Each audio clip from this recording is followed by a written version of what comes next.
Hello and welcome back to Driving Home. On this one, we're going to go a bit more personal. We're going to tell you... sorry, I've not told you about this. Harry doesn't know what the discussion is on this one, so that's good, because then it'll all come from the heart. All I can see is that you've got a box of rubber gloves. No, that's for after the podcast, Harry. Oh, okay. So this one is effective. We're going to go through a little bit of our car history and stuff that's happened to us. Basically, a few fun stories that people have asked about, stuff I've mentioned, and people go, "Oh, tell me more." And when I did the podcast with Lorna about when someone peed on the car and what happened at the service with the Leaf. Yeah. Go and listen to the, I think, number 2 podcast if you don't know what I'm talking about. A lot of people said, I really enjoyed listening to that. These funny stories sort of thing. So I thought we'd go through a bit of our car history. Yeah. Almost a little bit like what we thought of them, why we bought them. Reminiscing. And stuff that happened to us in them. Yeah. Although some things I won't tell you about and that's happened to in my car. But some things I prefer to keep personal. So, what was your first car? My first car. Well, let's go back a little bit before then. I passed my test. I was driving. What actually? If you want to go, what did you learn at driving? Originally, it was a 1.2 8-valve Corsa, and then after 3 months, it got a 1.2 16-valve Corsa, which was way easier to drive, and you could you tell the valves? Absolutely, the difference was quite astonishing. Day and night. And he even said, the driving instructor, "No one's stalling this." Well, brilliant. More torque, I guess, or more power. Makes your life easier. So yeah, it was the, what would have been I passed in 2010, so 2010 Corsa, doing that kind of bubbly shape. 2000. Oh God, sorry. Oh Jesus, yeah, not 2010, 2000. A 2000 or 99 Corsa then, 1.2 16 valve. In it, wow. I was in a Renault Clio Dynamique. And that was a 1.2 16-valve 4-cylinder. And I thought that was... the bee's knees. If I could have had one of them after passing, I would have been a very happy man. That's the thing though, isn't it? The manufacturers who supply like BSM, the big driving instructor, they do that because I think it's something like 50% of people who pass in that car go on to get one. Well, why not? You know it. So that's a cracking act. So we want more. We need more electric driving lesson cars. Do you know, I've not seen one EV learn to drive in this. And think of the fuel savings. And I reckon the range would be more than enough. Well, the thing is, you just go and rapid charge it in between. For what, 15 minutes? Exactly, yeah. But yeah, that'd be a thing, because then people will be used to it. It's basically it's an automatic driving That will happen soon. Do you know, when I see that on the road, for me, seeing vans on the road doing EVs, and people learn to drive in them, that's when it's here. Yes. As in, that's when we've won. So here's a question for you then, before we go back to his car history, because we've gone off on the topic. What would it be? In, let's say, I don't know, 9-10 years from now, however old she is, when she is doing driving lessons, will you still make her, because I will, with Alice, do a manual driving lessons? I would want her to, so she can drive my cars that I've kept just for old time's sake. Yeah, but then if she can't drive your old TT that you've had 20 years, you might maybe it's a good thing if she can. Well, but do you think so. When will driving manuals be? Well, what's the point? Because everything's electric. Soon. I think very soon. I think within the next 5 years. I mean, some people don't even want to do the driving test because they can't afford cars, let alone you look a manual. All modern cars that are coming out, especially of the German cars. FEVs as well? Yeah, all DSG or the fancy single clutches that there's are no torque vector ones. There's none. And to be honest with you, if you're just driving A to B, you don't need one, do you? No. But if it's still an option, I'm sure it will be. I think in 6 years from now when she's 17. Yeah. I'm going to say, no, you're doing the manual one. Yeah. I had to stall the car. You've got to stall one as well. And I think it gives you something, doesn't it? I don't know. So that's what we learnt in. And you know what? I couldn't wait for every single lesson. I loved it. Do you know what it reminded me of? Do you know, we both grew up playing Mega Drives and PC games. It reminded me almost of the fun I got out of first getting a Mega Drive. Like you said, I could not wait for the lesson. No. And I'd be buzzing. Absolutely. And sometimes I had a double lesson. Yeah. I just love driving. I'm like, I'm driving. It's a new car. It's like, I'm cruising. Yeah. Like, can I wave at the girls in the car? No, it was a highlight of my week. Yeah. Which I think I was 18 when I did mine. 18, 19, maybe 19 due to cost. I can't remember. Anyway, like I said, I couldn't. It's a highlight of the week. Same for me. I couldn't wait either. Absolutely. I thought it was fantastic. And as soon as I got that bit of paper that said passed. Yeah. Did you pass first? I passed first, yeah. I passed second. I got 5 minors, 1 for speeding. and 1 for being in the wrong gear, and I think an indication as well. Well, in my defence, this is what happened first time round. The Keighley test centre was being redecorated, so I had to do my test in Skipton on unfamiliar roads. I then did the entire test. Drunk. Not a single minor. No. Do you know what it failed me on? Oh, what? Pulling into the test centre at the end. I had to turn right into the test centre. My driving instructor was stood on the corner watching me coming in. Yeah. And he had a right go at the instructor because he was nowhere near it. Basically, I was turning right, blind corner. Yeah. I set off, and then a car came round the corner. Nowhere near me. Yeah. I had not seen. It was a perfect test. Yeah. And he failed me driving into the test centre. And ironically, when I did pass, I think I had 6 or 7 minors. Yeah. It's ridiculous. But statistically, I think people who pass second time are better drivers. Statistically. Well, how many times have you crashed? I've never had an accident. No, yeah. That's been my fault. I've been in accidents where someone's gone it back in. But have you ever had an accident? I had should we come to that? Should we talk about that, or should we come to that in the history? We can talk about it now if you want. What, an accident? Well, let's go to an accident. We've gone to it. Yeah, let's go to an accident. Right. There's no structure to these podcasts. No, as you can probably tell, it was the 306 GTI 6 that I bought off you. Yeah. I lost the back end of that.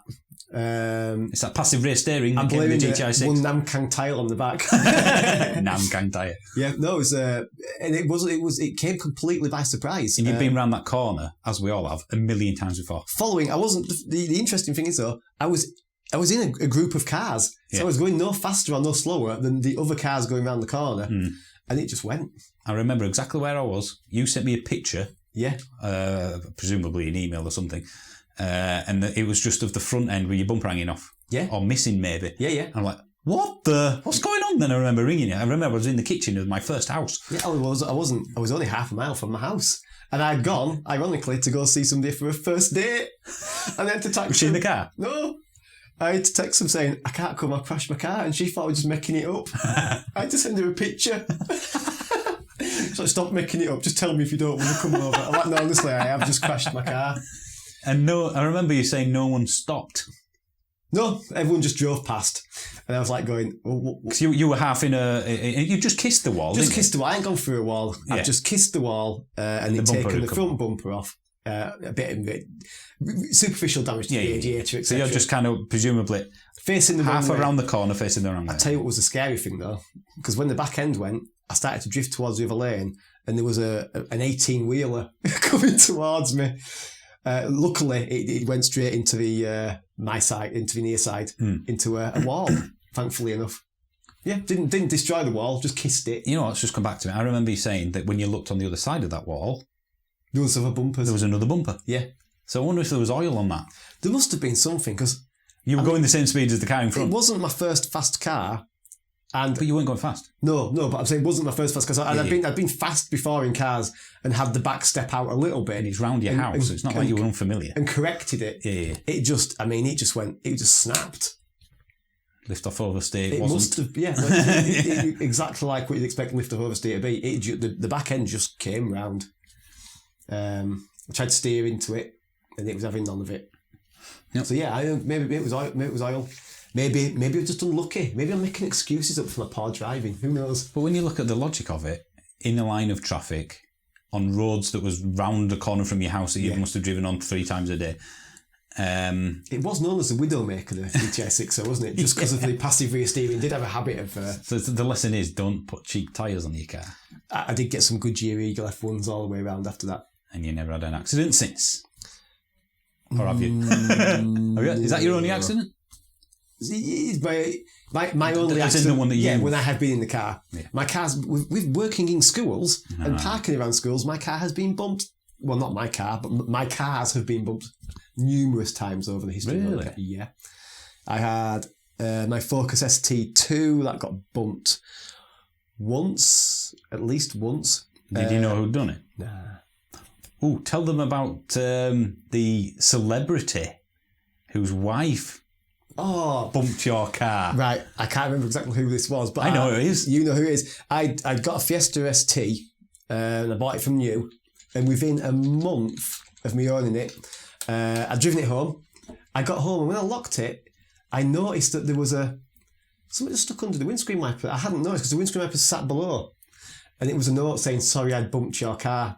And I was like, oh, no. So I looked around the back and sure enough, there was a bump. And nice enough, they'd left a message.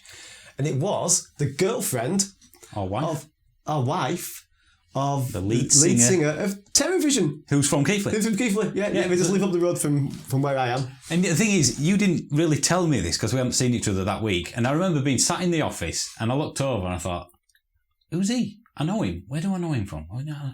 And you talked to him. I thought, it must be someone I've met through you before. I didn't even know him, no. And I'm like, where was doing my head in it? And I can't remember if you had his name there or so. And no, you said. I think he just came to you and went, that's so-and-so. He's the lead singer of Terrorvision. Yeah, what's he doing? Tequila. It makes me happy. That's it. I'm like, whoa. What's he giving you money for? And I think they just played at a festival as well, so they're still going. Wow. So you were bumped by the wife of Terrorvision, lead singer. Yeah. And she had the nice courtesy of leaving a note, which that's happened to me as well. Yeah. Where I, in the Leaf, when it was 7 weeks old, a brand new Leaf, someone scraped down the side of it. And if it wasn't for the fact I had a dash cam that caught it all, they'd have, that was £720 he had to pay out for that. Which would be a hell of a lot more now. Well, yeah. Every panel on that side. They had to do the entire side of the car and blend it into the roof and all that sort of stuff. And it was 7 weeks old. Yeah. That's what really frustrated me. He tried to squeeze between my parked car and a bus coming the other way. Just a little bit too much. Yeah. And drove off. Didn't stop. It happens, doesn't it? Didn't notice, he said, even though it scraped down the side of my car. I had a BMW 1 Series. I do apologise for that. Did it have an M Sport badge on it? It was an M Sport. Oh, it's all right then. I took the badges off. It's all right. I took it was littered with badges on the back. They all came off. And I came back to my car in a car park in Bradford, and it had been scraped down the side, bumper, rear, wing. I can't remember this. I can't remember. I've got some pictures somewhere. And about a week later, I got a phone call from my insurance company saying that I'd been in an accident. And I was like, all right, where have I been in an accident in? In Bedford. You hit a car and then drove off. I says, I says, well, that's funny. I says, because I haven't reported this because it's just a small scuff. But my car was bumped in Bradford. And they went, clearly it'd been a mistake. Or had somebody bumped my car and were trying to claim off my insurance. Bedford, yep. I got a letter from my insurer saying we need to speak to you about an accident that you've driven away from. So I was like, all right, what's going on here? So I got in touch with my insurer after, being on hold for 30 minutes. Obviously, it was important to them that I hung up, So, yeah. And then it was, you've been in an accident in Bedford. I went, well, I must have been extremely drunk. I remember being in Bedford. Yeah, that's miles away from us. And she just went, because we get this a lot, just don't worry about it. So someone's basically probably crashed your car and then thought, let's make it his fault. Or just seen it scraped and thought maybe we can... Wow. I don't know. Yeah. So that was, I had to get that fixed. But yeah. I vaguely recall it now you mention it, but... It was fixed pretty quickly. Same with the Focus. That was just a bump on the back, scuff on the back. Didn't our boss bump yours? Oh, no, there's another one. My boss has bumped my car, yeah. What do you say when your boss bumps your car? He just reversed into it because he don't park like normal people. He uses bumpers for bumping. You can't say anything, can you? No. But I did see, I used to have a Mark 1 Octavia VRS, and I saw a man from Range Rover park on top of it. I remember that happening. Yep. So he was going to drive off, wasn't he? He was going to drive off, yeah. He drove forward as if it hadn't happened. Yeah, so he'd reversed onto the back, and I think the tow bar or wherever tyre is on the back had pushed the grille and smashed all the grille in the front. Yeah, so it did a lot more damage than you'd expect from what was a minor it did after that. It did need a full end respray. But he was going to drive off, wasn't he? We were stood there, weren't we? Yeah. When it happened. I had to wait for him to come back out. Yeah. So he'd gone inside the building to go to a business. And he'd come back out. Yeah, because the damage married up to his thing. We stood next to my car. Fantastic car, that. It's except for the Mini, it's the car down the longest, the Mark 1 Octavia. Well, yeah. And you didn't sell it because what went wrong with it. You just fancied the change. Yeah, fancied the change, yeah. And I bet you that'd be worth more than you paid for it then. I'd probably, now. It'd be worth a fortune. It was in good condition. It were mint, yeah. So you've not had a lot of luck, really, when you think about it. No, I often think there's some sort of electromagnet in my car. Well, that and driving around Bradford. Yeah, you think it's working in schools. You do park in places outside of schools and picking up and dropping off for kids. People aren't paying the most attention. Well, no, we do school. No, I mean, I've had that happened to the Leaf that we've mentioned, the scrape.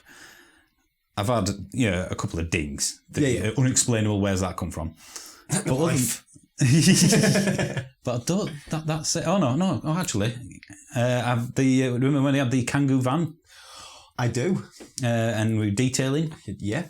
Basically, I remember pulling up at the bottom of West Lane. Yeah. And there was a zebra crossing. And you know what? Ironically, it was just like a film because the person that was about to cross on this zebra crossing was a woman with a pram. And it actually had a baby in it. So I remember stopping. And I remember it wasn't like, I wasn't slamming on it. I just stopped normally. And I remember leaning forward to change the stereo. Bear in mind, it was a van, there was no rear view mirror. Yeah. And then, bang, get the wall up. Someone just went into the back of me. So I actually had a bit of whiplash after that one because I was leaning forward just before it hit me. And went, oh, didn't they drive off? No, because we got out and we drove around to the hospital thing, and it was basically an old. It must have been in his 60s. A guy that was like a plumber joiner with his mate who was a lot younger who'd come from the same building site. I'm guessing. What the hell you stop for? There's a zebra crossing with a woman with a baby crossing on it. Why else wouldn't I stop? And do you know what he then said? His mate. What? Well, do you not check your mirrors before you stop? What? Yeah. You're blaming me on this? The thing is, the back of the Kangoo. So I did, and you had a lot of space. The back of the Kangoo had the bumper, a proper bumper. It was quite solid. And it was a bit marked because it wasn't the new one I got anyway. But there was effectively no damage. I couldn't really tell. Light. No. It was because it was an ex-British gas Kangoo, and it was a floodlight. Oh yeah, at the back that so you could turn on if you're working. It was that had dangling off basically. But there was, and I took it to a body shop. There was no damage underneath or any of that. He was in a Rover 600. So you can see how old that Probably was. the last one on the road. Yeah. His bonnet was creased in a bit. His radiator had been punctured through. It would basically look like he'd hit a wall at speed. Wow. And then. British engineering. Yep. He gave me his name and address. Mickey Mouse. But he says he couldn't remember his insurance company. Because he didn't have one. Well, he wouldn't answer his phone. That were it for a few days. So after a few days, I went to the police station. Yeah. And said, this guy driven off. From an accident. I don't know if that's his genuine details. But I took a picture of him. He had a picture of him. I think I've still got it somewhere, I think. And he had given me his right name and address. He went, oh yeah, he lives here in Haworth. Wow. But he wasn't insured. Oh, God. And I said, well... Can you take him off the road? I said, he had. What if, at that time, I didn't know that he'd not done any damage to like the floor pan or all like that. Yeah. I said, well, what am I going to do then? Can you not? He says, oh, well, I'm afraid we will be going up. It's a civil matter. You'll have to go through your insurance. I said, no, I won't have to go through my insurance because of obvious reasons, blah, blah, blah. And the copper said, look, I'll give you his address. Yeah. I believe he actually did this and he shouldn't have done. It's for GDPR was a thing. I can give you his... Well, I kind of had his street, so I didn't know exactly. But he said, I'll give you his address, go up and talk to him. I says, well, this guy was a builder. He had with his builder mates. I'm not going up to there. Yeah. If he's basically not insured, he could have ended up with a fight. He went, we'll go with a few of your mates then. This is what a police officer at the station were telling me to do. I couldn't believe it. And then what? You ring when the brawls off. In the end, there was no damage to mine. I thought, well, this car's stoved in. There's no point pursuing this. What am I going to get from it? So luckily, it didn't matter. But yeah, I suppose when I think about it, every time that something's happened to my car, no one's admitted it. And all have been uninsured. That's just it. People will be sneaky. Which is why I will never be without a dash cam. Yeah. I think it's lunacy for anyone driving around with a dash cam. Everyone always gets one after something's happened. Yeah. It's like getting home insurance after you've been robbed. Yeah, effectively. It's just silly. But no, it was... I think that is it, really. I mean, going back to car history, can you remember what my first car was? This is before I met you. I had it 3 months. Wouldn't it? Yeah, a 1 litre Metro City X. Yeah. Do you know what the X give you? Because there was a City, that was a common car. This was a City X. Four-wheel drive? Oh. No, it's literally the difference between a City and a City X was I got a different... X on the back? Well, you did, actually. Digital clock. Did you? On the fascia. And I think different alloy wheels. Did you get analog if you didn't get the X? No, it was basically, they had the coin slot. Oh, so and the digital clock was basically a massive piece of plastic. We're talking about 2 inch by 2 inch in square. Yeah. With a little tiny Casio watch sort of digital clock in the middle of it. Wow. It was literally, it was the most basic thing you've ever seen. That was the difference between, that's what you got with models back then. It was a G-Reg. Kids now, when they spec a car, you didn't know what adding an option was. DSG. Yeah. You know, sports suspension. Digital clock. It was literally Alloy's digital clock for the City X. And that was the 1 litre, 4 gears, based on the A series engine. Wow. Which dated back to 1960s. And on that, I think it was perfect first car because it taught me that I had to check my fuel. Yeah. Every week. Yeah. And I had to put about 1 litre in, I reckon. Fuel or oil? Oil, sorry. Did I say check my fuel? Fuel, yeah. Check your oil, should I say. I reckon I had to put about half a litre of oil in a month. Well, 2-stroke. Or was it rotary? You know what? Old cars did use that much oil though, didn't they? They just expected. It was normal. Yeah. Perfectly normal. And you know what? I had that. My mum and dad had that 9.5 years. Wow. I had it 3 months. And destroyed it. It got stolen and then reversed into a tree because inevitably I put big speakers in the parcel shelf. What else would you do? How else are you going to attract a lady? Yeah. It's like you know what? That's the car I owned when I met Lorna. Is it? Yeah. And then I was without for several months, and then I ended up for a year owning a proper upgrade on this one. What was it? Fiesta 1.1 LX. Oh, the LX. And that was an L Reg. Was that a Tapit one, the 1.1? Yeah, wasn't it? Yeah. That used oil as well. Yeah. Never let me down though. Never let me down once. I ended up I replaced the alloys on that one. Did you? Well, I needed 4 new tyres, and I went to the tyre place near Parkwood. Yep. I don't know if it's still there. Yeah. And I went, actually, I've got 4, I think they were XR2 alloy wheels with like 80% tyre on them. And it were like another £100. He said, do you want them? He said, I went, yeah. Of course I do. That made the car a lot quicker. Yeah. That was that. And I had that for a year, and I sold it for exactly what I paid for it. Wow. But it doesn't come close to the bargain of the century car I've ever had, which was the red one. I got it when we were just started working for our company basically, and it was a Nissan Sunny 1.4 LX saloon. It was beautiful, wasn't it? It was a J-Reg. Electric everything. 1992, yeah. Had electric windows, all worked. Front and back. Electric sunroof, all worked. Central locking. Bear in mind, this is 2003 or something. Yeah. So it was a 1992 car. Bodywork. Load of history. I paid £570 for that. Wow. And I had it 18 months and sold it for, I think, 450 quid. That's amazing. And I remember speaking to the person who was a friend of a friend. He still had it 2 years later. Well, what will go wrong with that? Nothing. And you know what? That didn't use, and it was slightly older than the Fiesta. Not a drop of oil. Yeah, Japanese engineering. Exactly. And that was... It was relatively quick as well, wasn't it? 1.4. I think it was a 95 brake. Well, it was the first time I'd ever, on a track, gone over 100 miles an hour. Wow. It's amazing, isn't it? Yeah. We took it to Mexico. Oh, yeah, on that track in Mexico, on that racetrack, yeah. So, that I remember driving it back after I bought it from a paper advert in Warrington. In the days where you could get a bargain from a paper advert, people just selling the cars. Just want. Well, do you know what?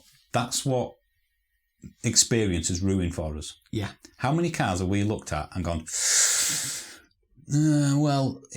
clutch might, can be expensive. DSG, that could be expensive if it goes, cam chain. I think we'd have just bought a car. We both bought Corrados. Without even looking at you're not even looking at service history. We looked at history, didn't we? I think that was about it. Yeah. Has it got service history? Yeah. Can you show where the engine is? Can I have a look at it? Yeah, it's an engine. Does it run? Yeah. I'll buy it. Effectively, you would, because you'd be ignorant of the potential common faults. Yeah. And now we know about them common faults, it stops you buying them. Yeah, it does, yeah. It's ruined the experience of just looking in the paper going, that's within budget. If it works, it's got an MOT, I'll get it. Yeah.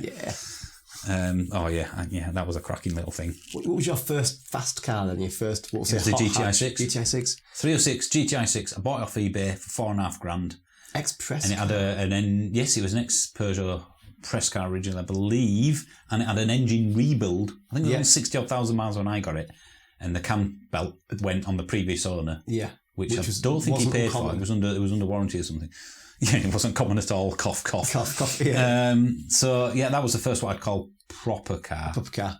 And I have to say, it was probably one of the best for enjoyment. And it is probably the one of the most well-received. I've got fond memories. My first fast car would be the Mark 1 Ibiza Cupra GTI 16 valve. And that was the Mark 1. That's so 150 brake in a Polo. I bet you all, if I look now on Auto Trader, there won't be any for sale. No, I think, last time I checked, I think there was less than 20 on the road still, something daft like that. The 16 valve was uber rare, wasn't it? Uber rare, yeah. It was the Rally homologation version. It had the white alloys. I mean, that'd be worth 20 grand. Yeah, I've got a picture of it here. It'd be a 20 grand car now, wouldn't it? I think if it were working, then in good condition. Well, it was basically it was a detuned version of their rally car, which was the S2. Was it the same engine as the Golf GTI Mark II? The anniversary version, which was the I'm going to get technical now. It was the Golf or the Volkswagen ABF engine. So it revved to over 7.5 or something daft like that. And apparently as well, it was 150 brake, which was, as Volkswagen often are, it was very conservative. There were people getting, with throttle bodies, 200 out of it. And there's no turbos or anything, we should point out. We're coming back 20 odd years. We couldn't afford a turbo back then. You could put a turbo badge on it. But yeah, and it was wasn't it lime green? No, mine was like a bright blue. Oh, really? But yeah, it was really bright blue. Yeah. And I remember us going on a cruise in Skipton, and you having a bit of a play, shall we say, with I want to say a 182 or a 172 Clio, something that was clearly a quicker car. Yeah. But basically keeping up with it. And I remember we went down the bypass a bit, pulled off into wherever, maybe McDonald's or something. And the guy going, "Oh, I think look at this Muppet in this whatever he's got."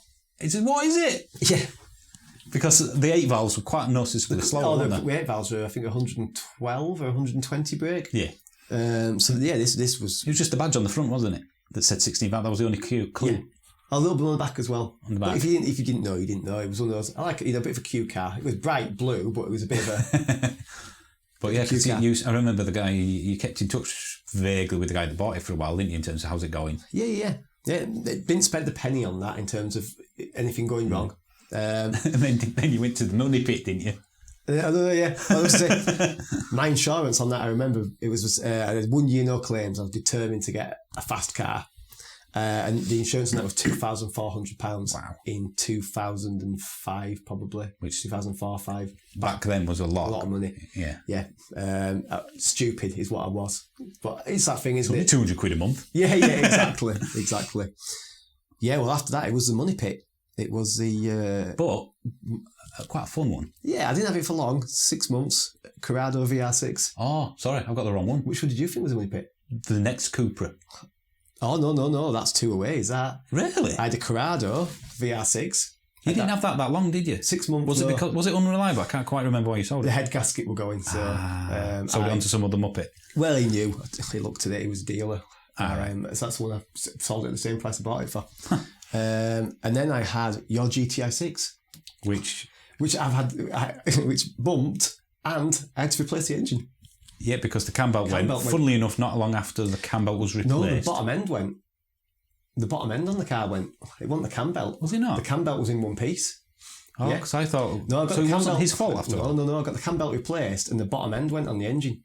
Because I saw the cam belt afterwards and it was solid, no fray. The bottom... So we thought he'd over-tightened it. I don't know. We were convinced, I remember it, because we had no way of proving it, but... Because we sort of trusted this guy, but tightened the tension. There's tensioner settings. Because I remember speaking to that GTI 6 specialist. Yeah. He says the only way that can realistically happen, unless there was warning signs, is if you over-tensioned it and it's caused something to happen. It's one of them things, a bit of a blur, but I think the bottom end went on it, but I can't. Either way, I think it was 650 quid for another engine? It was about £1,000. Grand for the other engine. Yeah, I remember it was an eBay thing, wasn't it? Yeah. I mean, it's this thing, even though I put spent loads of money on repairs on that car, it's still probably... Well, it's up there with my favourites. It handled like a dream. It was beautiful. It was just so much fun to drive. And at the time, GTI 6, for those that don't know, had 6 gears. Yeah. Which was very rare. It was fast compared to what else was on the road. Well, you could hit 60 in the second gear. That's why it was quick. As soon as you hit third gear, anything else just disappeared. And it annihilated the equivalent era Golf GTI. Like I remember a Golf GTI and it was a turbo.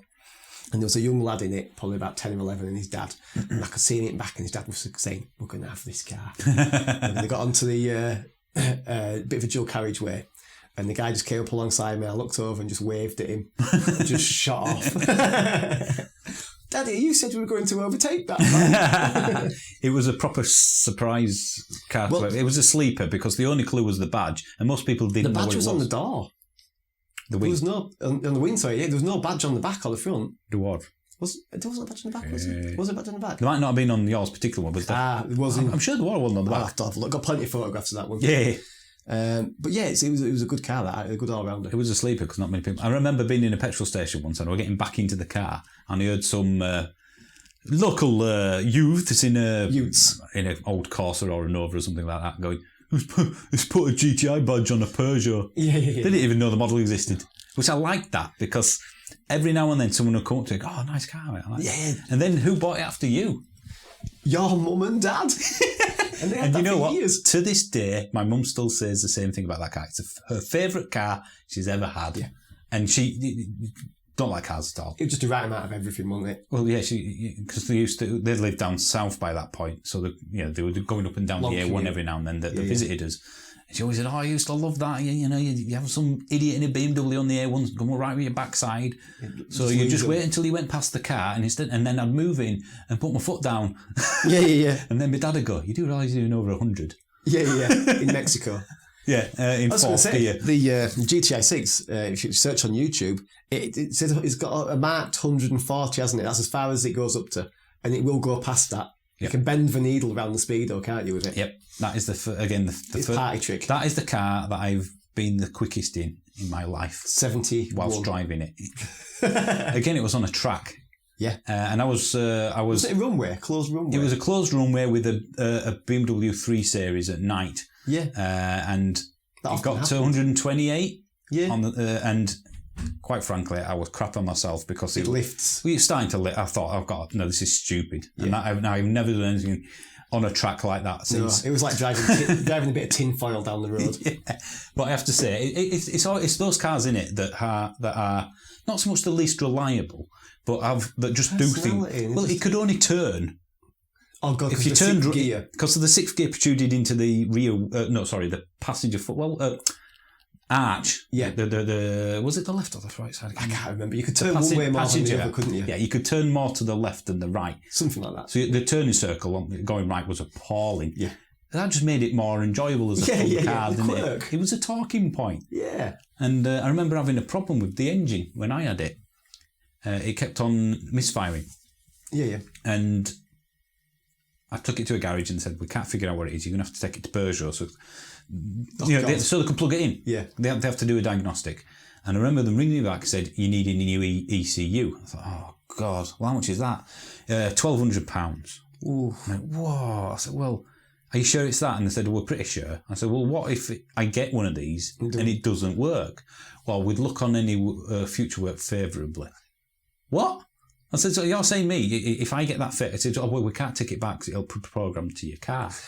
I went, "I'm sorry, no, not having this." So I then rung up the guy that was specialised in remapping turboed GTI 6s. He hand mapped, coded MR2 remaps. Do you remember that guy? Yeah. Of the GTI 6 forum? GTI 6 forum. And so basically, it was a whiz with that. For 40 quid, he came from Blackburn to my house. Because it was passing anyway. Yeah. And I went, "Oh, can you have a look at it?" They're saying it's the ECU, so I got him involved. And he was doing it when he was in the drive, and he went, "This looks like an injector to me." So we turned the engine off, and basically it was just a couple of Allen keys. Pulled one injector out, pulled another injector out, swapped them over, and the fault followed the injector. I said, "It's your injector." Took it out for a spin, and sure enough, it was all the same. So I went to Peugeot and said, "Can I have an injector, please, for GTI 6? "No." "Why not?"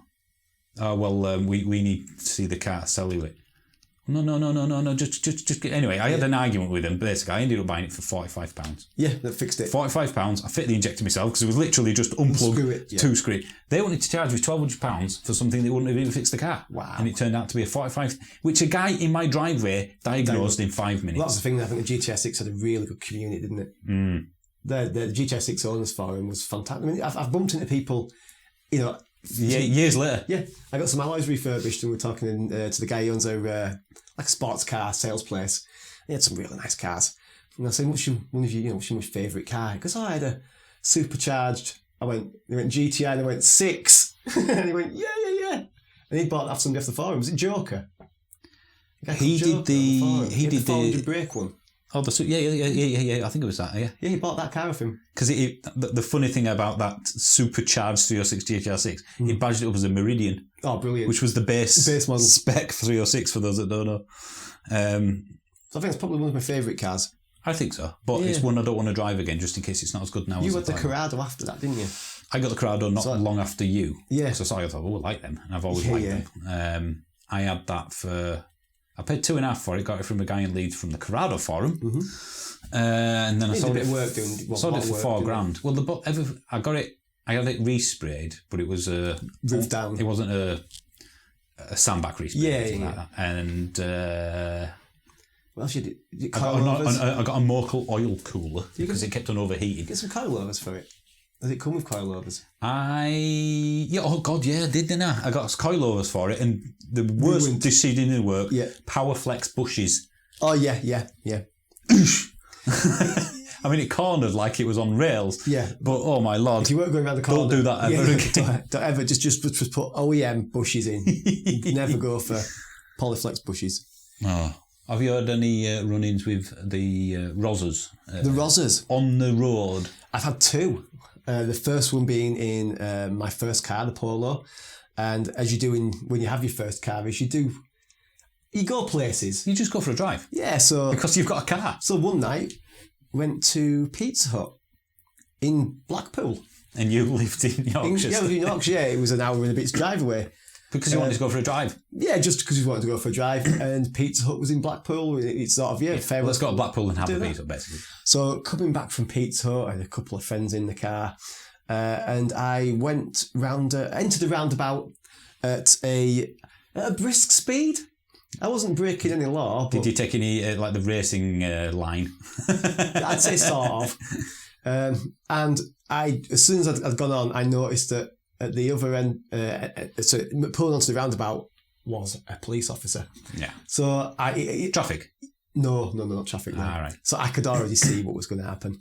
So just as I pulled up to the motorway, where there's the car services, car dealers, I pulled off to one side. The cop pulled behind me. Was he flashing you at that point? Yeah, he was. Yeah. He says, "Do you know what you were doing wrong?" And I went, "No." I says, "Can you tell me?" He goes, "Oh, well, it's the way you went at that roundabout. Do you know how fast you were going?" I said, doing the speed limit. I said, can you tell me how fast I was going? He went, no, I can't, no. He says, look, stop being funny. He says, I'm not going to do you. I just want to have a word with you. And he just had a word with me about how fast I'd gone out. And to be fair, I probably learned more than that than getting the ticket and saying, did he not say what you're doing here? Oh, no, he did, yeah. He says, what are you doing here? Yeah. I says, I've gone to Pizza Hut. But you're living in Keighley. How come you've come here? So basically, he pulled someone over and said, what are you doing in Blackpool? I've come to Pizza Hut in Blackpool. Get out of the car. I'm sure I can smell cannabis. I mean, that's no, true. We just come at Seaside to go to Pizza Hut. As you do. Well, I just went, the thing is, when you get your first car and therefore your first freedom, you just go somewhere. I used to go every night. I used to call it a cruise. Yeah, every night. Just go to Skipton, drive around, maybe get a McDonald's or whatever, or just drive somewhere when weather's nice. You can't really do that now because you can't. I'm not on about speed or anything. Just go for a drive. People don't do it. There's too much traffic. Well, you could go sit in the traffic jam for a bit. Yeah. Maybe it's taking some of the shine off doing so many miles for work every day and you get home. Yeah, I guess. Just tired. So go to sleep. I got pulled by the police in the metro. Did you? Because I was at Huddersfield Uni at the time. Sound system. No, the thing is though, the rear demister was so bad, it took like half an hour. I think it worked. It just took forever. Oh, yeah. So I remember setting off because the house I lived in at the time was, it must have been 3/4 of a mile from Huddersfield centre itself. We need to drive that. So ultimately we went to Tesco's in Huddersfield and I ain't walking there. Oh, I've got a car. So it was winter I think. Well, it was definitely really cold because could have been summer. All the windows were, that's true. All the windows were misted up as usual. So, you do the thing that you do on an old car. You just wipe them with your hand. Yeah, because you have air conditioning. Yeah. So anyway, basically, I couldn't see out the back window. Yeah. And we were only driving a mile down the road. So it hadn't even started to demist it. Yeah. Little did I know, there was a police car behind me, flashing me. Not with the blue lights, just flashing the headlights. Yeah. So to it, I'm driving along, two lads, young lads in an old car. Yeah. Ignoring a police officer flashing at them. Yeah. And then I was pulling into Tesco's, and then just before you get to Tesco's car park was the petrol station for it, and that's when I clocked them. Yeah, I put the blue lights on at that point. So I remember pulling to the petrol station. We've got a failure to stop. They probably thought, oh, are you up? Yeah. And basically, it's like, oh, well, a lot of these get stolen.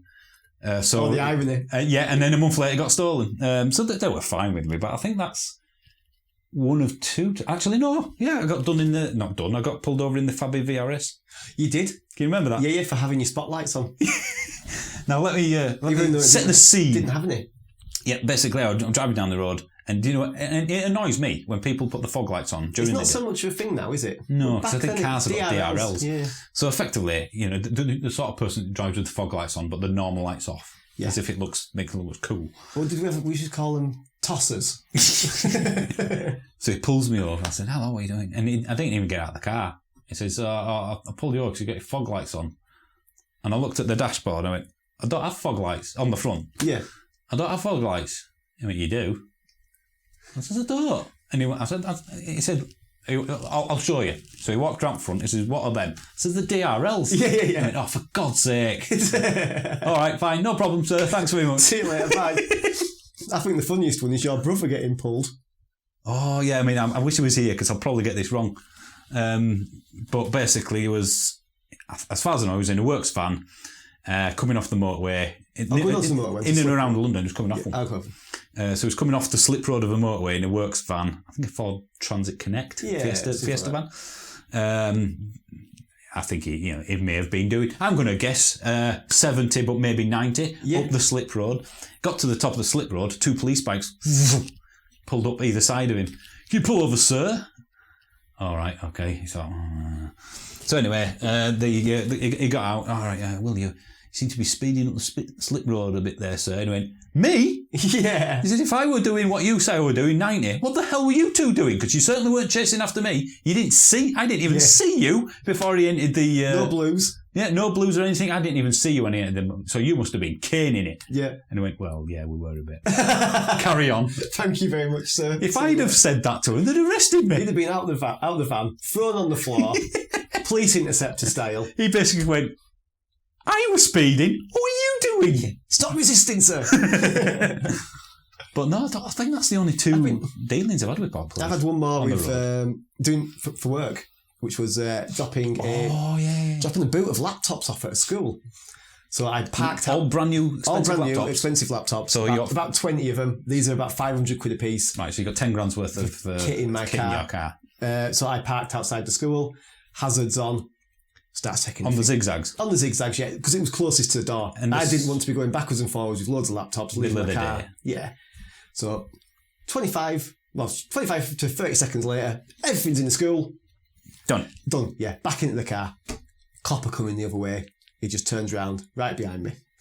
What were you doing there, son? I says, I'm just, I work for the school. I've got a badge. He says, you know you can't park here, don't you? So I was just dropping some stuff. No, you can't park here. You can get 3 points. Right, you're going to get 3 points for this. I'm like, whoa. I was just dropping. Okay, I'm sorry. I shouldn't have been here. Didn't want an explanation. Didn't want an explanation at all. I had to go there. Oh, I'm sorry. I'm really sorry. I've parked here. There's £10,000 worth of laptops in my car. Yeah. Yeah. I should have parked around the corner, which was like a 2-minute walk because there's no car park at this school. It's an old school on the main road. The nearest corner is about a minute away on foot. So I had to park my car around the corner, carry 2 or 3 at a time. 10 trips. And someone seeing you taking lots of laptops out of the car. Put my windows through and take the laptops. Exactly. And the school asked you to do it. It does a favour. Not that they can do that. So technically, you were in the wrong. I was in the wrong, yeah. But you would think... Logistically, the officer would have gone, I'm just going to check with the school to make sure you have done that. Yeah. Right. Don't do that again. Yeah. You've been warned. But no, he had the book out. He was ready to give me 3 points. And fair enough, yeah, I held my hand up. I probably shouldn't have done that. I was not even a year into driving.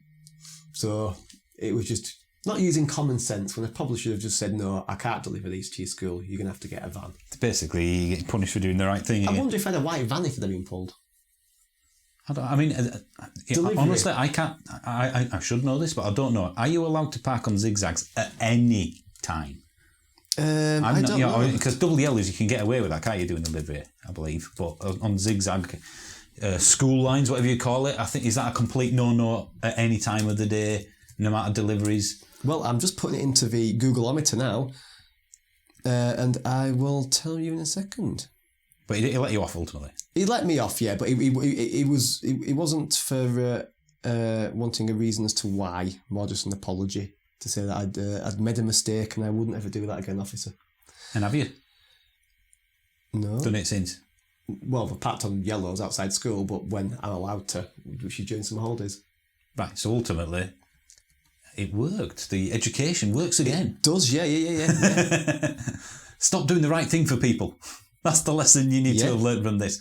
Have you got any? Has Google provided the answer? I don't know. I found a no stopping thing. It's too long. There's too much words here. Just tell me yes or no. I wish podcasts had a comment section, because no doubt people will be telling us right now, loads of people, and we'll probably get different opinions. That's double yellows. No, come on. Zigzags. Do you know, just when you want a yes or no on something, yellow zigzags. Lines outside the school indicate blah, blah, blah. It was just one of those things, isn't it, I guess? I mean, they were quite... We should point out that back then, the zigzags were probably quite new. Well... Or were they? I mean, we've gone 20 years ago now, aren't we? I don't know. Yeah, we were in 20 years ago. I don't know. Yeah. If you can find a way of sending us a message, maybe, you know what? Twitter is probably the best way of feedbacking on this. @EVManUK is my Twitter feed. And just tell us. I'm going to Google it after doing this. The jobs we do, I see delivery drivers parked on yellows outside schools all the time. The zigzags? Yeah, I do. In a white van, delivering paper, delivering Amazon stuff, all the time. Is it one of those that everyone lets slide, but technically there shouldn't be?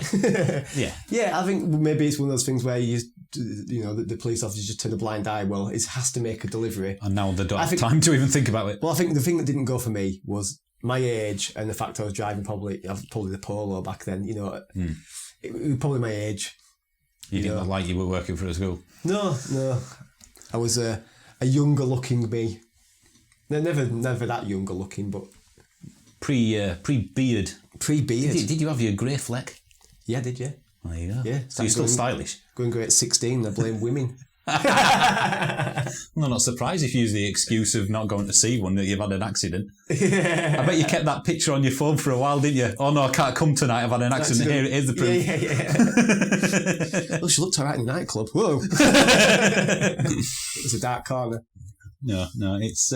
Don't typically... Oh, I'll tell you another one with the police. GTI 6, on the roundabout, a car came flying up to me, so I put my foot down, up to the next roundabout, looked across, and it was undercover police. Oh! I hope for an accident. I've just knocked the speakers out there, hopefully, because we can still hear it, don't worry, I've not destroyed the microphone. Yeah, and he just looked over, he sort of laughed a bit, and then shook his finger at me. And I was like, yeah. He was a car fan? Yeah. Basically. That was an undercover police car. Either that or it was on a journey somewhere else. Yeah. But yeah, I mean, I think this is the thing, innit? People look back on stories in cars. No, it's fun. These are good memories. Yeah, even the weird stuff. Yeah. And that's I think what a lot of people don't, quite, I won't say don't get, but I think it's your first taste of freedom. It's, forgetting the messing around as youths driving and doing stuff that they shouldn't. I think that's why we like cars so much. It's a sense of responsibility. Yeah. And it's your first taste of freedom. And I am going to have to go for a piddle. That was nice. I enjoyed that. I didn't know I needed to go until you said I need to, and then all of a sudden that were it then. I was doing that thing where I was like fidgeting And I'm going, do you know when you don't really think about it? And I'm going, why am I fidgeting? Oh, it's because I'm about to piss myself. So basically, it's that 40-year-old bladder syndrome. Anyway, I'm sure people are loving listening to this right now. So let's move back to the cars. Yeah. So if you could only own one of car that you've owned previously. Basically, you're going to Scotland for a week and you're driving around the fun roads. Which car, out of all that you've owned, would you take? I would get my Mark II Focus ST. I like that car. That would be good. Yeah. And are you not mentioning the Mini because you've had it? I've already got the Mini. It was a different beast. Was the thing is, I've had the Mini for 3 years. So I feel like I've done everything in done that now. Yeah. I'm not bored of it. I won't get rid of it. It's still the most fun car day to day. Yeah. But the Focus ST I had for about 6 months. So I basically dipped my toe. The fuel too much for Fuel that. too much, yeah. For work, isn't it? Yeah. Well, I was putting up to £100 a week in it. It was doing 20 to 22 miles to the gallon. And that's fettle in it. It didn't matter. Yeah. It was one of those cars where if you drove it with your foot down or just fettle in it, it seemed to do the same MPG. And that was like not just watching the computer. That was I got to the point where I was calculating on the notepad. Oh, filling the petrol up. Yeah. And going, right, how many MPG have I done? I'm like, wow, well, I did that one deliberately, like really taking my time, no accelerating fast or anything like that. I think that one probably. What about you? You know what? Part of me would love to say the GTI 6 because it's built for them roads. It is, yeah. Part of me thinks the Mini. Part of me thinks the Mark II Fabia VRS because it was bonkers fast off the line for a petrol kind of way. But back then, absolutely. The Corrado was a really nice cruiser, sort of a long distance sort of Tourer. That engine. Yeah, the VR6 engine. So yeah, oof. I think as I've done the Scotland in the Mini, and it was good fun. Probably for me, it's the memory. Yeah, I think of the car that's driving this though, isn't it? Yeah. So I see. I'd love to do it in the GTI 6. I was going to say if it's as good. I think that'd be my second pick. GTI 6 because that is effectively it's a good size for them roads. It's fun. It was probably one of the most comfortable cars, certainly for the era. You've ever driven. Yeah. Bear in mind, it was the sports version. Judged. You could go over speed bumps and it's got that French sort of. Well, that's what the Focus ST was like. It was just very well judged suspension. It wasn't. It was very compliant. You could go over bumps and it didn't affect it too much inside. But when you went into a corner, it didn't dip either. It was. Remember the way you went around the corner in the GTI 6 and you just tucked in. Yeah. That passive rear steering and kick in and until it let go. Until it let go. To put your trust in it. Oh yeah, and ironically, it only let go on you once when you were doing 25 mile an hour around the corner. Exactly, you got to go faster. To get the it was just that car was saying to you when you were out that corner, "You pussy." Yeah. In French, you could have, the pussy. You could have overtaken this car. English. I can say we've owned quite a lot of the same cars, haven't we? With the 306 that I bought. Literally the same car. The Corrado I got just after you. Yeah, I know the Corrado as well. Fabia VRS Mark II. Yeah, you got the Fabia VRS and I bought one afterwards. Yeah. I got the Mini, then you got the Mini. Yeah. I guess one of the things where you're going, I never want a Mark II Fabia VRS. Hey, do you want to have a look at mine? Oh, it's brilliant, is that? Well, the thing is, I had the Octavia VRS beforehand. Yeah. And like everything, you always want what you don't have. And I've gone from what was for 3.5 years, a brilliant family car. It was when Alice was first born. And I got the Fabia Mark II Estate, so the boot was still there. But I wanted a small little hot hatch again because I was sick of driving around in that. In what was diesel, wasn't it? Yeah, it was the diesel VRS as well, which back then was all right. It was quick enough, but it was just a big lumbering. Yeah, it wasn't a hot hatch. It's a big family car. Yeah, and then ultimately, 6 months after owning the Fabia VRS, you want a big car again for the comfort. Yeah. You always want what you don't have. You do. But yeah, I think we've chopped into. Well, I think the thing is, we do as research. We look into what's a good deal. A really good car for enjoyment, like the Mini. Yeah. The time and now even. And it's like, well, I don't care if someone else has got it because that probably is the best car at the moment in that price bracket. Yeah. And I guess we've been going up at the same age range because we're the same age, so the budgets match. Yeah. But yeah, you get to effectively try the car properly by someone else getting it first. Yeah. Well, I'll say, you get it first and tell me what it's like. That's good. Oh, I'll get one. Because I remember you said to me, because I was selling it, and you said, I'm going to buy this after I took you to Birmingham and back. Oh, yeah, to look see at another Ibiza. Was it another Ibiza? Yeah. And it was only after that big long journey down and back that you I like this. It's actually nice. Well, actually, yeah, the injector fault has definitely been fixed. Yeah. Because we went to Birmingham and back with no problems. Yeah. Because it went on for a few weeks, did that. But yeah, it's oh yeah, because can you remember, I looked at a Corrado and the guy was thinking about doing a swap for the GTI 6. A straight swap. Over Manchester? Yeah. And I remember he took us out in the Corrado, and then we took him out, or I took him out in the GTI 6, and you were there as well because you owned the Corrado at the time. Yeah. And he were on the phone, wasn't he? And I put it into second and put my foot down. And I remember he goes, and his phone went flying. Because he wasn't expecting it to be as quick as he thought it was. But do you know the reason? Can you remember the reason he didn't want mine? I can't. No. You'll know as soon as I say this. He had the Corrado and he had a wallet with all the history and the receipts. Oh, yeah. It was basically like an accountant's dream. Yeah. And he had a massive wallet of loads of receipts for this Corrado, and these are all repairs, these are all the services. And I had, I think, all the MOTs and basically about 3 or 4 bits of paper. Bits of repairs. Yeah. Basically, I had this full service history, but there were only a few. And I went, well, there's not a lot of, basically, he said, I've got this big wallet of stuff. Yeah, my car hasn't broken much. Yeah, I'm like, well, because it's all servicing's there, but you're basically saying, I've spent so much on this car and it's documented failures. Yeah. That's what you're not buying it for? Yeah. I think he just wanted to play around with it and then decided for him, for whatever reason. And then, funnily enough, you ended up getting it, I think, after... Yeah, we just look at... What did you get rid of before the GTI 6?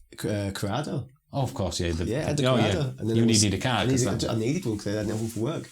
Yeah, of course. Yeah, so, gasket going. Yeah. So I had a GTI 6 and then had the Mark III Ibiza Cupra, the Money Pit after that. Well, to be fair, you did change the turbo on it. I did the max power generation, didn't I? Intercooler 3?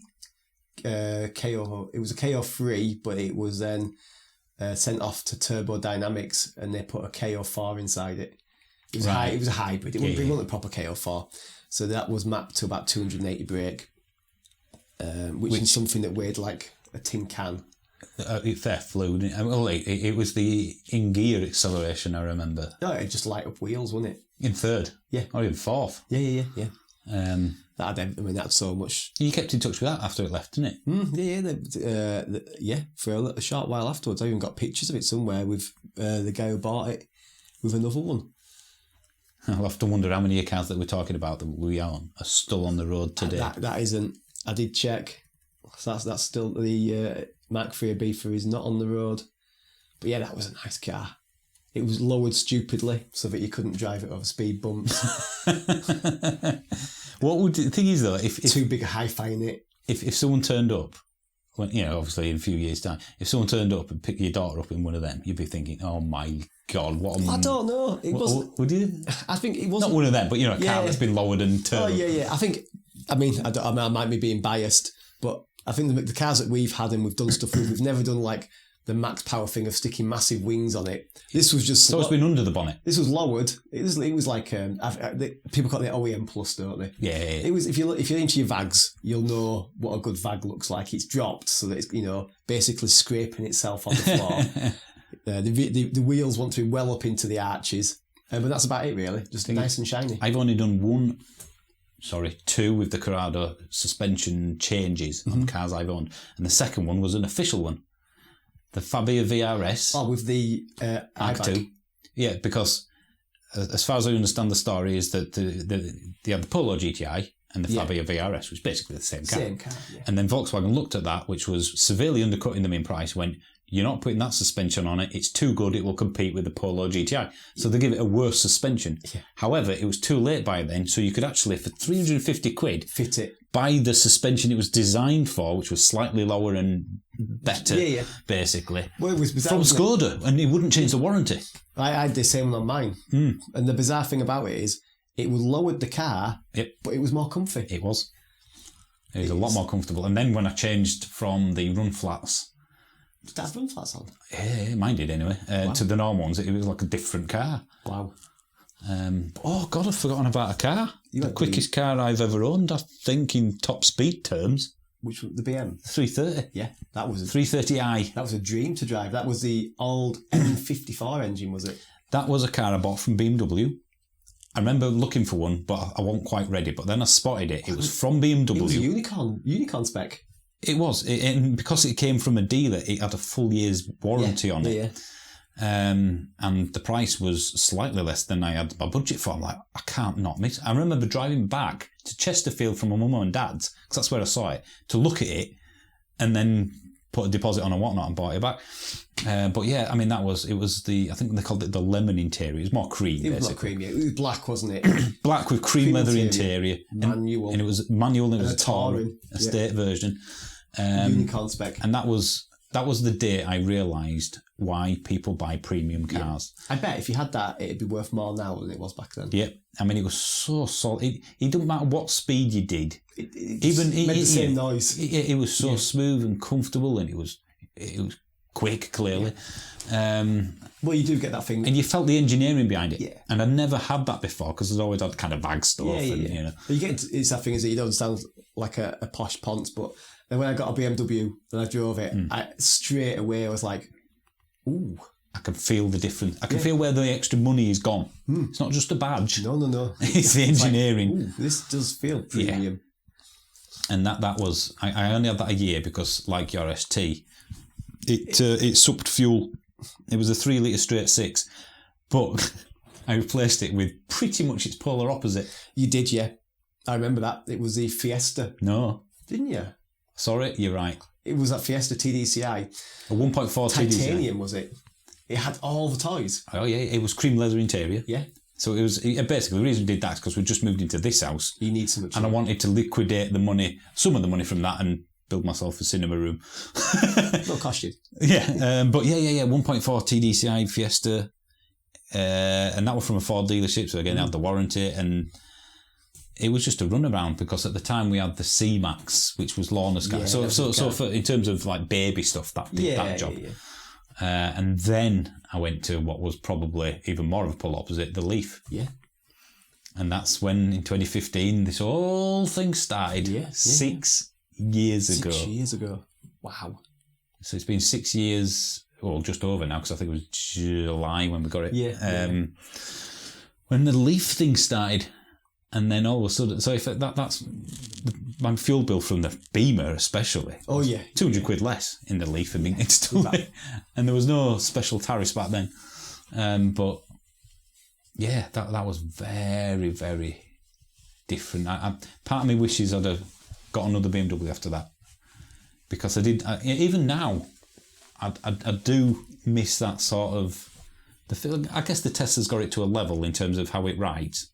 But it's just the BMW. I don't know. It's the engineering. It'd be nice to drive a Mercedes and see if that's got the same sort of feel to it. Well, now you mentioned that, one brand or mark that you've never scratched the itch of, that that you always think you should. Alpha. Yeah. Has to be. I've never had a Mercedes either. No, but I think I'd prefer an Alpha over a Mercedes. I've never had a Mercedes. Partly because they're all the ones that I want are V8s. Well, do you know that auction, Matthewson's, from the Bangers and Cash TV show people may want? Mm-hmm. They had, I think it was there, or on their site or something. It was a GTA. Oh, the 147. Yeah. 147 GTA, I think it was 3.2. Yeah. Twin Spark. Yeah. And I think it was about 12 grand mint. Yeah. And I'm like, that hasn't aged when it comes to its looks. No, and the sound amazing. Just needs a limited slip diff on that.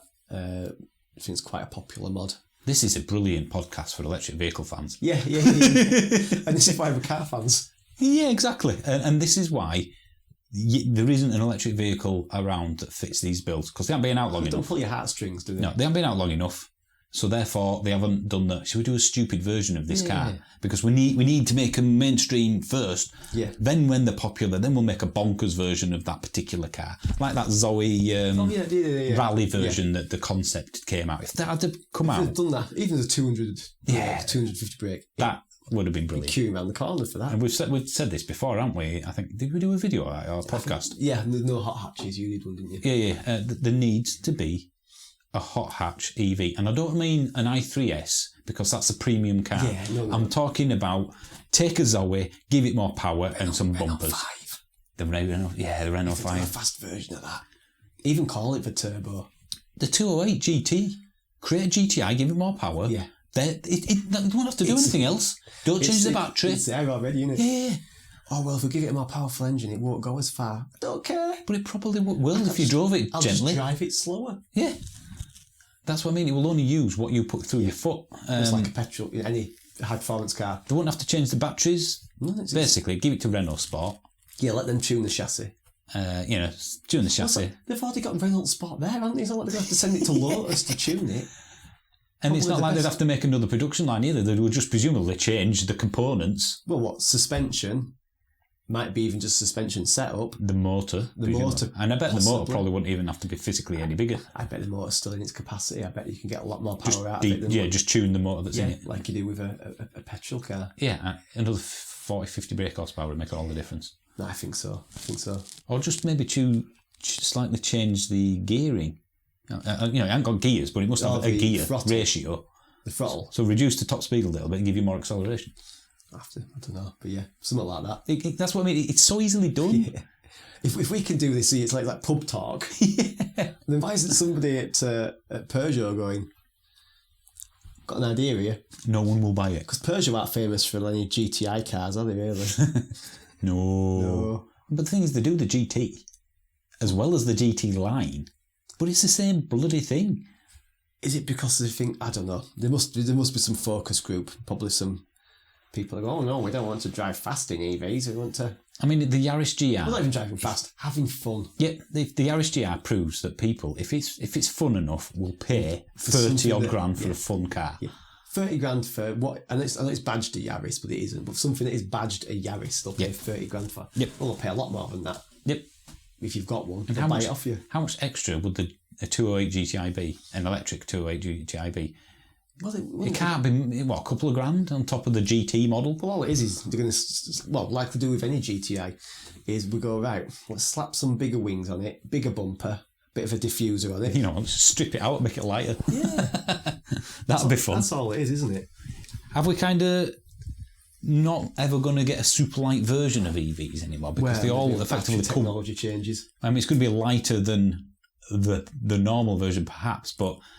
whether are they going to say, well, there's no point stripping it out because the electric motor's torque's not going to really notice any difference, and apart from the handling. I think for handling and braking, is it going to make that much difference knocking 50 kilograms off a car that weighs a ton and 1.8 tons? Well, I guess one of the companies to really follow on this is going to be Lotus, isn't it? With their, they can make a 2-ton vehicle.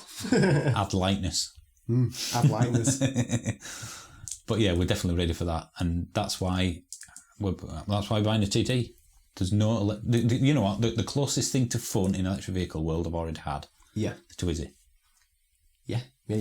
And that's not a car. No, it's not. It's not something you can. I would still have the Twizy if you could have charged it up in half an hour, an hour. Yeah, you could happily charge it. Perfect. Even the 40-mile range wouldn't have bothered me because you could spend spending 3-4 hours there is its Achilles heel. Yeah. And it would have been great fun. Yeah. We'd have gone to Scotland in it by now if that was the case. Yeah.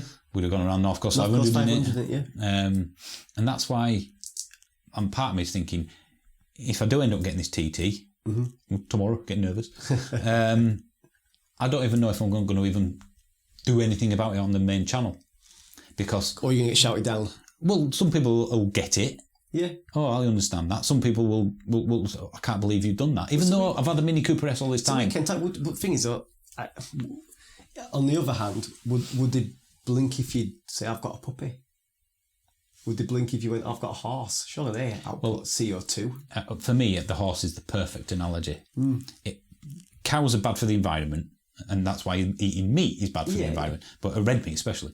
So a cow basically takes up a lot of room to live on, but then they have to spend a lot of room to grow food to feed the cow. Yeah. And then you get some meat, some leather, I guess, and maybe milk, depending on what I'm going. Yeah, well, that's it. It gives you other stuff. So it's part of the food chain.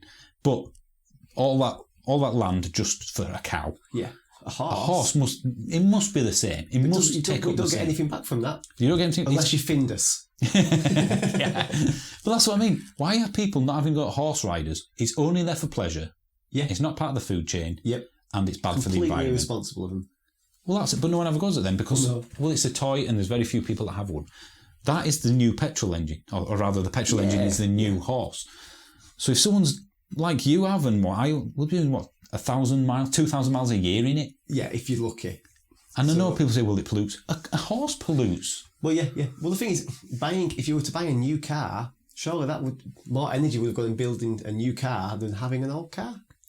Well, it's not going to be much. The thing is, it's going to most of your miles in a Tesla. Someone's going to be buying that car. It's not like we're creating anything, but that's what I mean.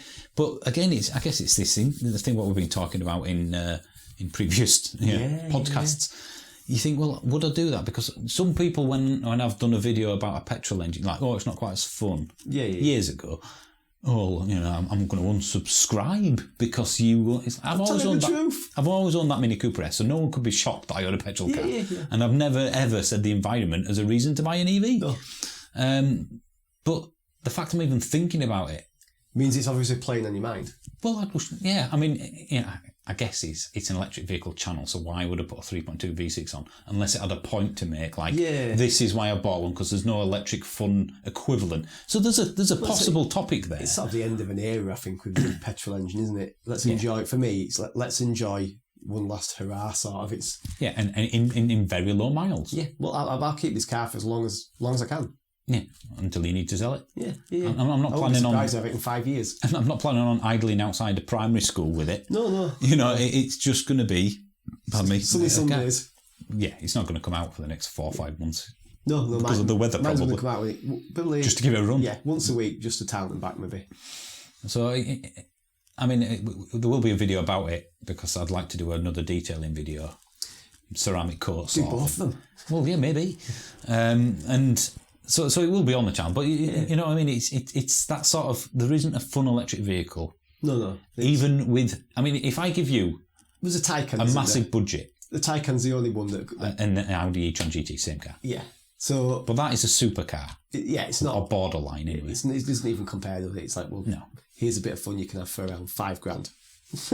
If for $5,000 or something like that, I could buy a Corrado and make it into an electric vehicle. Do that. I would do that. Yeah. But you're looking at a minimum of $15,000 to electrify something. No, you'll never get that back because it's effectively a DIY job. Even if you get someone to do it for you, people are still going to think, well, it's not like there's a warranty with it. Well, no, and then, exactly. It has to be something that you think, well, I'm doing this just for me. I'm keeping this for years. Yeah. And given how I change cars because I want to try new things, new cars I've never owned, I'm never gonna keep it years. No. And quite frankly, it would detract from the reason I bought a Corrado. Partly the reason for the noise for the engine it came with. Well, that's the thing, isn't it? Another reason for me choosing the TT was the 3.2 litre engine. Since that first came out, I've always wanted a vehicle with that engine in, just for the sound. Well, because you had the 2.9 in the VR6 Corrado, and it's effectively the next version of it, next generation of it. And it is a bit of that.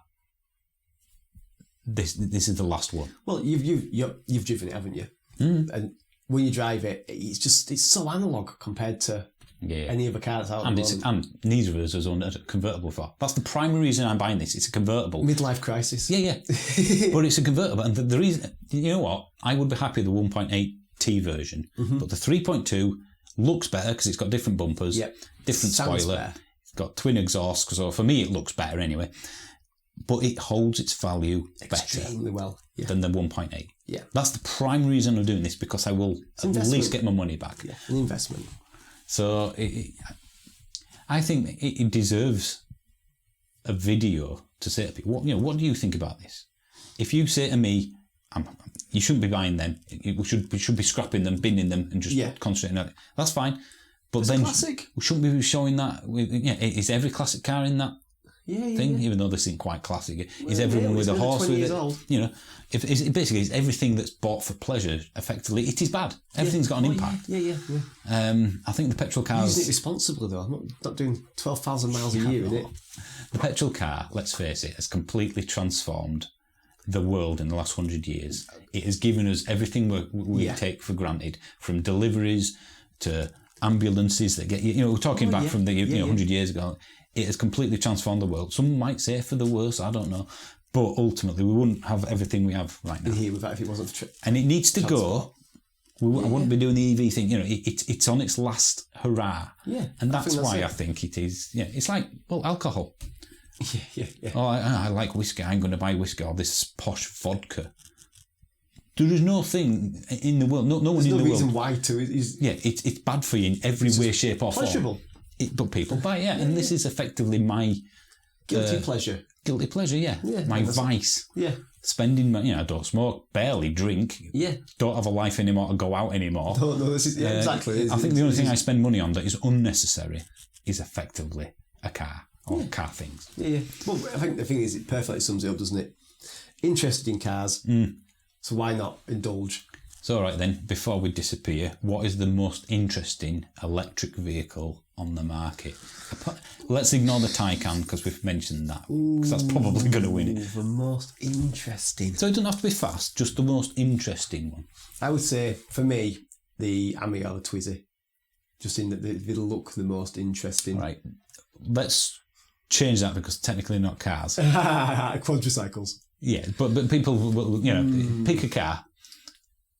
It's a tricky one, isn't it? For me, the most interesting one is the Honda E, because it's a bespoke chassis, it's overpriced, it's got flaws, but it's got a lot of interesting things to it. Well, for me, I won't raise it, but I'll match that i3.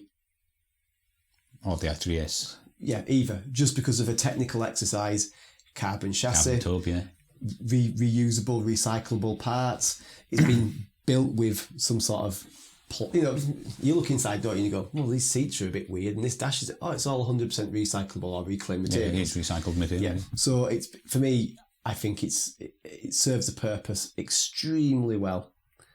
Yeah, the only thing that detracts from that, I guess, is that there's a lot of them. Yeah.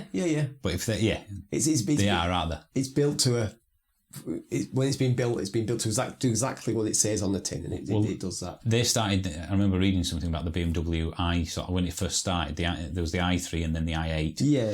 And they said that the reason they did the carbon tube was to offset the battery weight. Yeah. To as much as they can. And now they're basically saying we don't need to. Yeah. It's unnecessary because of technology's moved forward. Yeah. So the i3 is a completely unique car that will never be done again. You'll never have a normal car, quote unquote, with a carbon fibre tub. Yeah. Ever. It's unnecessarily expensive. It's not needed. Yeah. And that, I think, like you say, is probably what it makes it so. It's just unique, isn't it? Yeah. And its shape, its look. Yeah. Even now, I think that it's almost been stopped selling. I think you can still buy one. But it's near end of life. Even now, if someone came on one, it still looks like a new car. Yeah, it does. Yeah. Manages that really well, doesn't it? So it hasn't really dated. No. And it's been out a long time. I think 2014 it came out. 7 years. Is it suicide doors on the back? Yes. See, just little things like that. Yeah, it's unnecessary, but quite cool. Put them on. Yeah. So yeah, for me, I think the i3, i3S. See, I think I picked the Honda E partly because it won't sell in big numbers. I'd have the Honda E over it. I think just to show a bit of comparison. Just because what else are you going to get a carbon tub in? True. That's going to be. We've said this for years now. It's going to be a future classic. Yeah, I think so. Yeah. The i3. Yeah. Once they start dropping off in numbers. Talking when it's 15, 20 years old. Same with the Honda E though. That's going to be a cult classic. Well, have you noticed all the cars that tend to be cult, like the Corrado? It was a sales flop. Yeah. So therefore, it's rare, and now it's interesting because it's rare, and it was overpriced for its time, and that's effectively a Honda E. Yeah. Most people think it's overpriced because of the range. Given the range, yeah. But it's like, well, actually, if you look at the engineering behind it, the fact it is that it's literally The chassis is just designed for that car. It's rear-wheel drive. It's 50-50 weight distribution.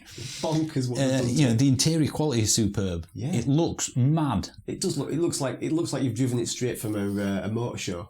This is the like a concept. Yeah, concept of a vehicle. It is a concept car. So that's why I think that's one for the future for me. Most interesting one. But in terms of fun, there still isn't one apart from the Taycan. Yeah. And no matter what Tesla fans say, going in a Model 3 Performance is a fantastic car. Yeah. But it just doesn't have what an M3 does in terms of, I don't know what you call it, I hate to use the phrase X factor, but there's something that it hasn't quite got there yet. Maybe the Model 3 Performance number 2, when that comes out. Yeah. That connection between you, the machine, and the road. Well, you don't feel like you've driven the Model 3. Because anyone can point and press and get the same 0 to 60 time every time. I think you're along for the journey, aren't you? You're not sort of part of the experience. Yeah. The cars are driving you. Yeah, you want that involvement, don't you? But then a modern cars like that still. Because I'm not driven the latest one, but who knows? Let's get on with BMW. Can you give me that as a comparison, please? Those things are all autos now, aren't they? Yeah. So it's even with the Porsches. So how this podcast is... Well, maybe that's it. Maybe it's for us personally, it's the lack of... I like a gearbox when I'm having fun. Yeah. I feel like I'm part of... I'm driving the car. Yeah. I'm deciding what to do there. I'm deciding where to go. I'm driving as opposed to the car driving me. With an electric vehicle, anyone can, like I said, get the 0 to 60 time. And click and go. I think that's the thing like fast Audis, isn't it? People go, get a fast Audi. It's like, well, not really that much fun because it's not rewarding. Oh, I'm going fast. Oh, I'm going slow. I'm going so. It's easy to drive. Yeah, you want something that's rewarding for driving. Yeah, sometimes you basically want it to be slightly difficult to drive. Yeah. If anything, yeah. So when you get it right, you feel like it's brilliant. Yeah. No one likes. Basically, it's like playing a computer game, SimCity with cheat mode on. Yeah. Unlimited money. Yeah. It's boring. Yeah, you have a bit of fun, but after a while you get fed up because there's no challenge. Yeah. So I don't know. It'd be nice to do more stuff like track days and that. Are track days going to still be a thing? I guess. Well, they're always going to be a thing. Will it happen that you have emissions at track days and stuff? Well, even knowing when everything's electric. Well, I guess so. Yeah. It must be still doing it. But crossed my mind. Yeah, can you imagine taking an electric car on a track? Someone must have done an electric track day by now. Well, must have done. Taycans and stuff. But that's what we're missing. Stripped out Leaf. You know what? A Leaf motor in something like an original Mini, it'd fly. It'd rocket, wouldn't it? Yeah. And I'm sure you could tweak the. Someone was telling me actually, when they're fully charged, you can get nearly a lot more out of the Leaf motor. Yeah, he was saying somebody got 300 brake. I don't know how long it lasted. That. Yeah. So it just goes to show. Maybe because it's one of the original ones, and you get 2011, 2012 Leafs. Maybe the Leaf is going to be the first, either donut or just stripped out one. I mean, I wonder how much weight you can take out of a Leaf. Because it's only got 115 bhp, so it's not got loads of power. Take the seats out, couldn't you? And then it's like taking door panels off and stuff. Yeah, it's not going to make a massive whole amount of difference compared to the whole weight of the battery. Car. So again, most of the weight's in battery, immovable. No point taking 50 kilograms off something that weighs 1,600. Yeah, it's not that much difference. Yeah, when the GTI 6 Rally came out and it was 50 kilograms lighter than the GTI 6, it was almost noticeable. Yeah, it was like 10%. Almost like a small person sat in the car. But I think that's just cars in general. It's not EVs. All cars are heavy now. Yeah. But they're refined and comfortable, so why not? So, is there anything else in our car history or fun? Has anything happened? I don't think we've gone through it all now. We've gone through all of it. It's nice to reminisce every now and then. Yeah. We've got one person listening still.